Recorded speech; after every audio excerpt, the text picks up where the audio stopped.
Hello दोस्तों, आज के इस वीडियो में हम डीसी जनरेटर पार्ट 2 के ऑब्जेक्टिव क्वेश्चन एवं आंसर देखेंगे। पिछले वीडियो में हमने डीसी जनरेटर के पार्ट 1 में क्वेश्चन 1 से क्वेश्चन 20 तक के ऑब्जेक्टिव क्वेश्चन एवं आंसर देखे थे। अगर आपने पिछला वाला वीडियो नहीं देखा है तो डिस्क्रिप्शन पर दी हुई लिंक पर जाकर देख सकते हैं। चलिए स्टार्ट करते हैं। 21वां क्वेश्चन देखेंगे। एक डीसी जनरेटर के आर्मेचर को लेमिनेटेड क्यों किया जाता है? पहला ऑप्शन ताम्र हानि को कम करने के लिए, दूसरा ऑप्शन घर्षण हानि को कम करने के लिए, तीसरा ऑप्शन हिस्टेरेसिस हानि को कम करने के लिए, चौथा ऑप्शन भंवर धारा हानि को कम करने के लिए। इसका राइट आंसर है ऑप्शन डी, भंवर धारा हानि को कम करने के लिए। 22वां क्वेश्चन देखेंगे। डीसी जनरेटर का आर्मेचर प्रतिरोध बहुत कम क्यों होता है? पहला ऑप्शन आर्मेचर धारा कम करने के लिए, दूसरा ऑप्शन आर्मेचर वोल्टेज ड्रॉप कम करने के लिए, तीसरा ऑप्शन कम वजन के साथ आर्मेचर चलाने के लिए, चौथा ऑप्शन आर्मेचर का तापमान कम करने के लिए। इसका राइट आंसर है option B, armature voltage drop को कम करने के लिए। 23वां क्वेश्चन देखेंगे। डीसी जनरेटर को घड़ी की या क्लॉकवाइज दिशा में ही क्यों चलाना चाहिए? पहला ऑप्शन ब्रश को नुकसान से बचाने के लिए, दूसरा ऑप्शन अवशिष्ट चुंबकत्व की रक्षा करने के लिए, तीसरा ऑप्शन आर्मेचर में शॉर्ट सर्किट बचाने के लिए, चौथा ऑप्शन जनरेटर में ओवरलोडिंग से बचाने के लिए। इसका राइट आंसर है ऑप्शन बी, अवशिष्ट चुंबकत्व की रक्षा करने के लिए। 24वां क्वेश्चन देखेंगे।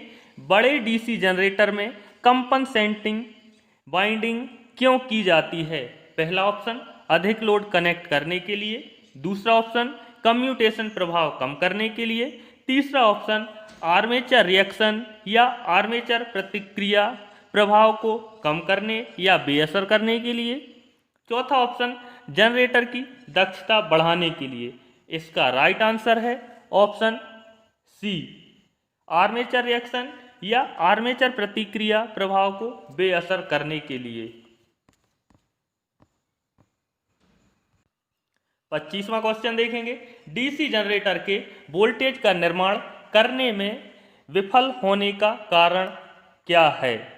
पहला ऑप्शन ढीले ब्रश संयोजन, दूसरा ऑप्शन आर्मेचर प्रतिरोध अधिक है, तीसरा ऑप्शन फील्ड प्रतिरोध क्रांतिक या क्रिटिकल रेजिस्टेंस के ऊपर है, चौथा ऑप्शन प्राइम मूवर रेटेड गति से ऊपर चल रहा है।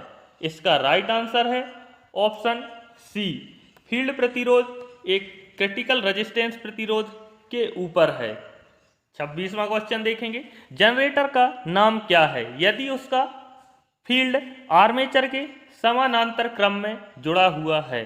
पहला ऑप्शन शंट जनरेटर, दूसरा ऑप्शन सीरीज जनरेटर, तीसरा ऑप्शन कंपाउंड जनरेटर, चौथा ऑप्शन सेल्फ एक्साइटेड जनरेटर। इसका राइट आंसर है ऑप्शन ए, शंट जनरेटर। जब किसी जनरेटर में आर्मेचर के पैरेलल में फील्ड वाइंडिंग को जोड़ा जाता है तो उसे हम शंट जनरेटर कहते हैं। 27वां क्वेश्चन देखेंगे। डीसी जनरेटर में पोल शू का उद्देश्य क्या है? पहला ऑप्शन एयर गैप को कम करने के लिए, दूसरा ऑप्शन फील्ड की ताकत या स्ट्रेंथ को बढ़ाने के लिए, तीसरा ऑप्शन चुंबकीय हानियों को कम करने के लिए, चौथा ऑप्शन एयर गैप में समान रूप से फ्लक्स फैलाने के लिए। इसका राइट आंसर है ऑप्शन डी, एयर गैप में समान रूप से फ्लक्स को फैलाने के लिए। 28वां क्वेश्चन देखेंगे। डीसी जनरेटर में स्प्लिट रिंग का कार्य क्या है? पहला ऑप्शन निरंतर वोल्टेज बनाए रखने के लिए, दूसरा ऑप्शन धारा को एक दिशा में एकत्रित करने के लिए, तीसरा ऑप्शन ब्रश पर वोल्टेज ड्रॉप कम करने के लिए, चौथा ऑप्शन रेटेड की तुलना में टर्मिनल वोल्टेज को बढ़ाने के लिए।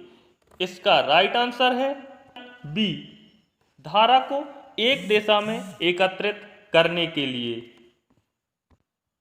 29वां क्वेश्चन देखेंगे, जनरेटर में ब्रश बनाने के लिए किस सामग्री का उपयोग किया जाता है? पहला ऑप्शन स्टील और ग्रेफाइट, दूसरा ऑप्शन कार्बन और ग्रेफाइट, तीसरा ऑप्शन ढलवा लोहा और ग्रेफाइट, चौथा ऑप्शन एल्यूमिनियम और ग्रेफाइट। इसका राइट आंसर है ऑप्शन बी, कार्बन और ग्रेफाइट।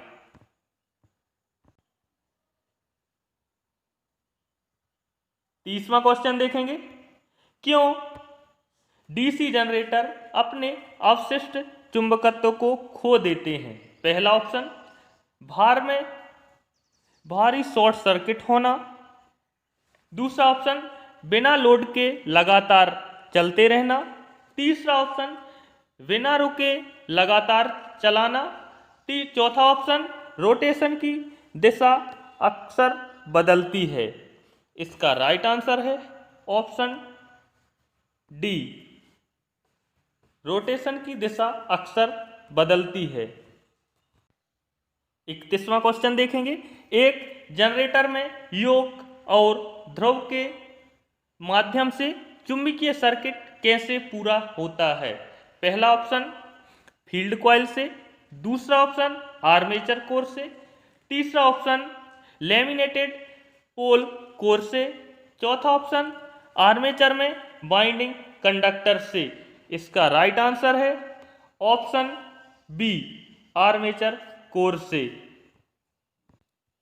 32वां क्वेश्चन देखेंगे, डीसी जनरेटर में लोड बढ़ने पर टर्मिनल वोल्टेज कम क्यों हो जाता है? पहला ऑप्शन आर्मेचर प्रतिक्रिया प्रभाव के कारण, दूसरा ऑप्शन आर्मेचर प्रतिरोध में वृद्धि के कारण, तीसरा ऑप्शन ब्रश वोल्टेज की वजह से गिरावट कम हो जाती है, चौथा ऑप्शन शंट फील्ड प्रेरकत्व में वृद्धि के कारण। इसका राइट आंसर है ऑप्शन ए, आर्मेचर प्रतिक्रिया प्रभाव के कारण। 33वां क्वेश्चन देखेंगे, लंबी दूरी की डिस्ट्रीब्यूशन लाइन में किस प्रकार के डीसी जनरेटर का उपयोग किया जाता है? पहला शंट जनरेटर, दूसरा सीरीज जनरेटर, तीसरा डिफरेंशियली कंपाउंड जनरेटर, चौथा कम्युलेटिव कंपाउंड जनरेटर। इसका राइट आंसर है ऑप्शन बी, सीरीज जनरेटर। 34वां क्वेश्चन देखेंगे, जनरेटर में इंसुलेशन प्रतिरोध को बेहतर बनाने के लिए किस विधि का उपयोग किया जाता है? पहला ऑप्शन ब्रश को बार बार बदलना, दूसरा ऑप्शन समय समय पर मशीन को गर्म करना, तीसरा ऑप्शन नियमित रूप से कम्यूटेटर सेगमेंट्स की सफाई करना, चौथा ऑप्शन रख रखाव के दौरान मशीन में गर्म हवा देना। इसका राइट आंसर है ऑप्शन डी, रख रखाव के दौरान मशीन में गर्म हवा देना। 35वां क्वेश्चन देखेंगे, अवशिष्ट चुंबकत्व के अभाव में किस प्रकार का डीसी जनरेटर काम करता है? पहला ऑप्शन शंट जनरेटर, दूसरा ऑप्शन सीरीज जनरेटर, तीसरा ऑप्शन कंपाउंड जनरेटर, चौथा ऑप्शन सेपरेटली एक्साइटेड जनरेटर। इसका राइट आंसर है option D, separately excited generator. 36वां क्वेश्चन देखेंगे, आर्क वेल्डिंग के लिए किस प्रकार के डीसी जनरेटर का उपयोग किया जाता है? पहला ऑप्शन शंट जनरेटर, दूसरा ऑप्शन श्रेणी जनरेटर, तीसरा ऑप्शन डिफरेंशियली कंपाउंड जनरेटर, चौथा ऑप्शन कम्युलेटिव कंपाउंड जनरेटर। इसका राइट आंसर है option C, differentially compound generator. ये क्वेश्चन कई बार एग्जाम में आ चुका है। 37वां क्वेश्चन देखेंगे, डीसी जनरेटर में वेव वाइंडिंग की विशेषता क्या है? पहला ऑप्शन कम धारा कम वोल्टेज, दूसरा ऑप्शन उच्च धारा कम वोल्टेज, तीसरा ऑप्शन कम धारा उच्च वोल्टेज, चौथा ऑप्शन उच्च धारा उच्च वोल्टेज। इसका राइट आंसर है ऑप्शन सी, कम धारा तथा उच्च वोल्टेज। 38वां क्वेश्चन देखेंगे, डीसी जनरेटर में कम्यूटेटर संयोजन में प्रयुक्त प्रतिरोध तार का उद्देश्य क्या है? पहला ऑप्शन नियत वोल्टेज बनाए रखने के लिए, दूसरा ऑप्शन शून्य स्थैतिक रूप से प्रेरित ईएमएफ के लिए, तीसरा ऑप्शन स्थैतिक रूप से प्रेरित ईएमएफ बढ़ाने के लिए, चौथा ऑप्शन धारा दिशा का आसानी से पलटना। इसका राइट आंसर है ऑप्शन डी, धारा दिशा का आसानी से पलटना। 39वां क्वेश्चन देखेंगे, डीसी जनरेटर में ठोस पोल शू का उपयोग क्यों किया जाता है? पहला ऑप्शन तांबे के नुकसान को कम करने के लिए यानी कॉपर लॉस को कम करने के लिए, दूसरा ऑप्शन अवशिष्ट चुंबकत्व को बढ़ाने के लिए, तीसरा ऑप्शन अवशिष्ट चुंबकत्व को कम करने के लिए, चौथा ऑप्शन चुंबकीय पथ के रिलक्टेंस को कम करने के लिए। इसका राइट आंसर है ऑप्शन डी, चुंबकीय पथ के रिलक्टेंस को कम करने के लिए। 40वां क्वेश्चन देखेंगे, बड़ी क्षमता के डीसी जनरेटर योक बनाने के लिए किस धातु का उपयोग किया जाता है? पहला ऑप्शन ढलवा लोहा, दूसरा ऑप्शन नर्म लोहा, तीसरा ऑप्शन एल्यूमिनियम, चौथा ऑप्शन रोल्ड स्टील। इसका राइट आंसर है ऑप्शन डी, रोल्ड स्टील।